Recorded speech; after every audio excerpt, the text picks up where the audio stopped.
Man, here we are again. It's your buddy Bud. I'm going to give you a little 2-minute chain and sprocket replacement tidbits, little tips and tricks that I've learned over 25 years of racing, 40 years of riding. Right off the bat, what I like to do, right now I've already got the master off this one, right? So what I like to do is leave the bike in gear, kick it up to like 5th, and you can break that bolt loose right there. But leave the sprocket there. Come back here to the back.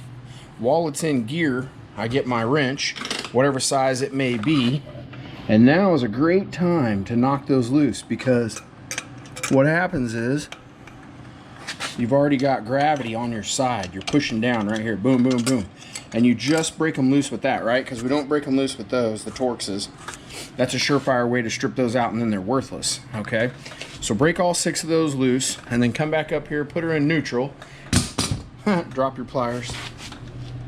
Anyway, and then it's a good time to go ahead and bust your master link loose. I got a lot of this loose already.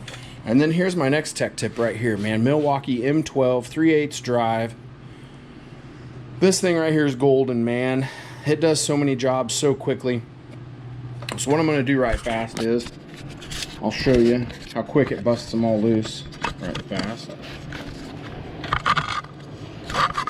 Right there, I'm kind of guessing on the height and everything. But anyway, so after they're busted loose with your 12-point side right here like this, then you can just use your open side. Grab a hold of that bad boy like that. Make sure you're spinning in reverse. Boom. Right?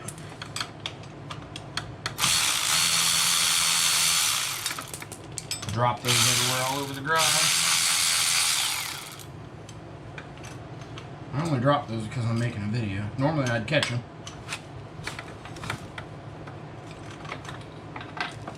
Chain up out of the way. Gather up all those nuts and bolts right there.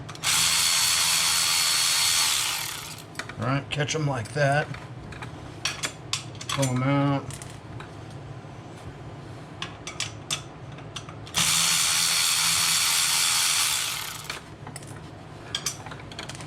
This is one of those instances where the bike itself is the perfect holder. Perfect holder for what you're working on, right? It rotates, it spins for you. Holds everything perfectly in place. There you go, now it's loose. Now I'll go ahead and bust it loose and take the wheel out, swap the sprocket out, just put them in finger tight, put it back on the bike, put the axle back through it, and then tighten everything up in reverse order of what I just showed you right there. It makes it really super simple when you do it this way. When you want to break those loose, if you're leaving it in gear, like on some 2-strokes, leaving it in gear, maybe there's not enough engine compression to hold it still. What you do is you have your wife, your girlfriend, your buddy, your brother, your son, whoever, daughter, come over and hold the rear brake for you. And then holding that rear brake will give you, man, you can get all the torque you want on the backside of those nuts to break them all loose, or tighten them back tight.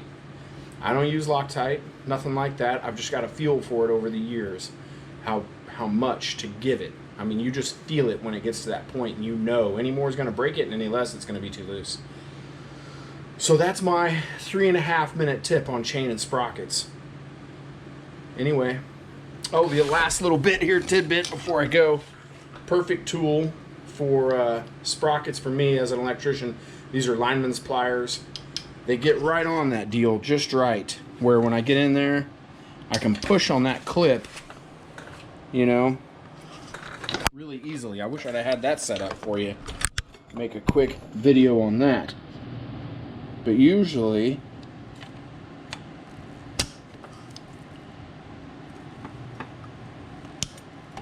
just like that. See how that did it? Lineman's pliers.